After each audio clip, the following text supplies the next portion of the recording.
yourself. What's your name? Your company? What do My you name do? is Sergio Armet. I'm the founder and co-owner in Kiddo Motors. Great. Tell us about your childhood. How did you become a motorcycle guy? How did you get involved in all of this? Well, I think like most of the guys of Barcelona or Spain or Italy, this kind of places is just when you are younger and the motorcycle is like the first step on freedom.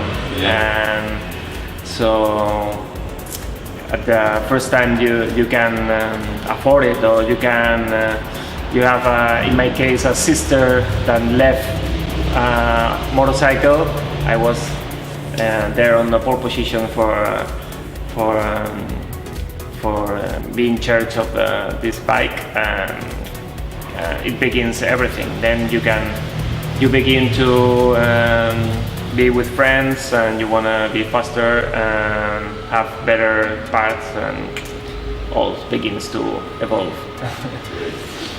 How did the story of Kiddo Motors begin? When did it begin for you? It begins, I was working for Harley Davidson, like a Build brand manager for Spain and Portugal, and when Build stops, Harley stops Build, I begin to think in my own project. I have been in all the aspects of motorcycling, like client, like seller, like in a brand. So the next step was to have my own thing. So what does the name Kiddo mean? Kiddo, it's like kind of it comes from family. But my sister has a company that called Kiddo Agency. It's related to clothing, and it comes from Kill Bill movie. Patrick Kiddo is a Uma Thurman character, and we love the movie, the aesthetics of Tarantino, and Kiddo was a good name. And your dog is also named? Yeah, it comes later. It's the son of one of our customers' dog. It was a present, and he said the name has to be Kiddo. I said, okay. It comes like this, but it was first the company and then the dog, not reverse. So you were working, you just said, for Buell and Harley as a brand manager, and you were also involved in testing the bikes on the track as well. So race bikes, they are always reduced to the bare minimum of what can be on a bike.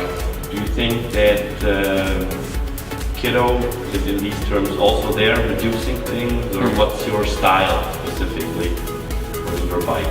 Well, I love the things that have sense. So for me, very minimal in terms of design, and two main aspects when I think on a bike. It's to be more lighter, with improve the power also. So yeah, we have a lot of related to racing, but it's because it's, for me, simple as that. It's more funny if you have a lighter bike with more power, and you have a good suspension and a good brakes. All the rest is second. So do you see a link between the custom culture and racing? No, it has sense for me. I don't know for others. Okay. And much of the times that have no sense, because we have a bike that is old and heavy, so it's an effort that it's have no sense, but it's always on my mind to try to go lighter and more powerful. Either way, if you're working on a Harley or you're working on a enduro bike. So it's, but I admit that sometimes do this in a 300 kilos bike is silly. Yeah. But Okay. One of your biggest hits in all of Kiddo history was actually your first bike, which is the Kiddo Uno. So tell us something about the bike. How did you come up with the idea? Was it a customer? Was it you that built it? What was the inspiration for the bike? well, it comes from, in fact, from a customer that asked us about what you can do with a Dominator.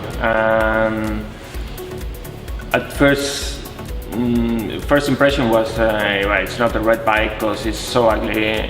Well, ugly. It's a very good bike in other terms, but it's not. If you are not thinking in customizing this kind of bikes, like it's not your first idea. No? And but then he showed me a bike from an English workshop, and it was a super job. It changes completely my mind, so I decided to go for it. It was not for this customer just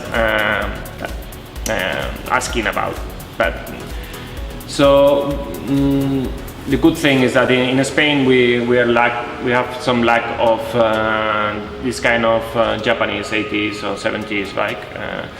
But the Dominator and the Yamaha XT, this single-cylinder Japanese, are very common. So it was very cheap to find an old one, and it was perfect for our first attempt in the custom world. And finally, with yes, the plan was to save weight and do the bike a little more powerful. It's a very reliable engine and multi-purpose bike, and it fits perfect with